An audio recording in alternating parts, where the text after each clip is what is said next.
ಸರ್ಕಾರಿ ಶಾಲೆಗಳನ್ನು ಮುಚ್ಚಬಾರದೆಂದು ಒತ್ತಾಯಿಸಿ ನಗರದ ಜಿಲ್ಲಾಧಿಕಾರಿ ಕಚೇರಿ ಎದುರು all India democratic students organisation ವತಿಯಿಂದ ಪ್ರತಿಭಟನೆ ನಡೆಸಲಾಯಿತು.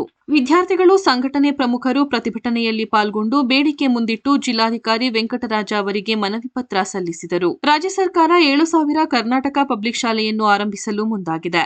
ಮ್ಯಾಗ್ನೆಟ್ ಯೋಜನೆಯಡಿ ಕ್ರಮ ಕೈಗೊಳ್ಳುತ್ತಿರುವ ಹಿನ್ನೆಲೆ 3 ರಿಂದ 5 ಕಿಲೋಮೀಟರ್ ವ್ಯಾಪ್ತಿಯ ಶಾಲೆಗಳು ವಿಲೀನವಾಗುತ್ತವೆ. ಈಗಾಗಲೇ ಚನ್ನಪಟ್ಟಣ ತಾಲೂಕಿನ ಹೊಂಗೂರಿನ ಸರ್ಕಾರಿ ಶಾಲೆಯನ್ನು ಮ್ಯಾಗ್ನೆಟ್ ಶಾಲೆ ಎಂದು ಗುರುತಿಸಿ ಈ ವ್ಯಾಪ್ತಿಯ ಹಲವು ಶಾಲೆಯನ್ನು ವಿಲೀನಗೊಳಿಸುವ ಆದೇಶವಾಗಿದೆ. ಈ ರೀತಿ ಪ್ರಕ್ರಿಯೆಯಿಂದ ಪದವಿ ಪೂರ್ವ ಕಾಲೇಜು ಸೇರಿ 40,000 ಶಾಲೆಗಳು ಮುಚ್ಚುವ ಸಾಧ್ಯತೆ ಇದೆ. ಸರ್ಕಾರಿ ಶಾಲೆಯಲ್ಲಿ ದಾಖಲೆ ಕುಸಿಯುತ್ತಿದ್ದು, ಗುಣಮಟ್ಟ ಹೆಚ್ಚಿಸಬೇಕಾದ ಸರ್ಕಾರ ಈ ರೀತಿಯ ನೀತಿ ರೂಪಿಸಿರುವುದು ಸರಿಯಲ್ಲ ಎಂದು ಪ್ರತಿಭಟನಾ ನಿರತರು ಅಸಮಾಧಾನ ವ್ಯಕ್ತಪಡಿಸಿದರು.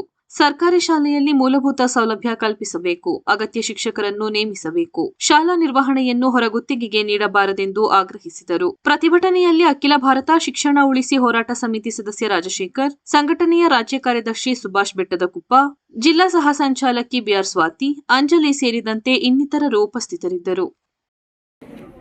ಸ್ನೇಹಿತರೆ, ನಾವು AIDSO ಅಂತೇಳಿ ವಿದ್ಯಾರ್ಥಿ ಸಂಘಟನೆಯಿಂದ ಮಾತಾಡ್ತಾ ಇರೋದು.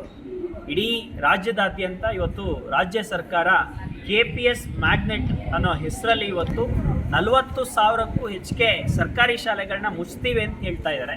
ಅದರಲ್ಲೂ ಕೂಡ ಗ್ರಾಮ ಪಂಚಾಯತಿಗೆ ಒಂದೇ ಒಂದು ಶಾಲೆನ ನಾವು ಇವತ್ತು ಕಟ್ತೀವಿ ಅಂತೇಳಿ ನಾವು ಹೇಳ್ತಾ ಇರೋಂಥದ್ದು. ಸ್ನೇಹಿತರೆ, ಇವತ್ತು ನಮ್ಮ ಕರ್ನಾಟಕದಲ್ಲಿ ಒಂದೇ ಒಂದು ಸರ್ಕಾರಿ ಶಾಲೆನೂ ಕೂಡ ಮುಚ್ಚಾಕಬಾರ್ದು ಅಂತೇಳಿ ಇವತ್ತು ಹೆಚ್ಚೆಚ್ಚು ಪ್ರೈವೇಟ್ ಸ್ಕೂಲ್ಗಳಿಗೆ ಅವಕಾಶ ಕೊಟ್ಬಿಟ್ಟು ಸರ್ಕಾರಿ ಶಾಲೆಗಳಿಗೆ ಯಾರನ್ನೂ ಹೋಗದೆ ರೀತಿ ಮಾಡಿಬಿಟ್ಟು ಇವತ್ತು ಒಂದು ಬ್ರಹ್ಮಾಸ್ತ್ರ ತರ್ತಾ ಇದ್ದಾರೆ. KPS ಮ್ಯಾಗ್ನೆಟ್ ಅಂತ ಹೇಳಿ ಇವತ್ತು ಎಲ್ಲ ಸ್ಕೂಲ್ಗಳನ್ನ ಮರ್ಜ್ ಮಾಡ್ತಾರಂತೆ.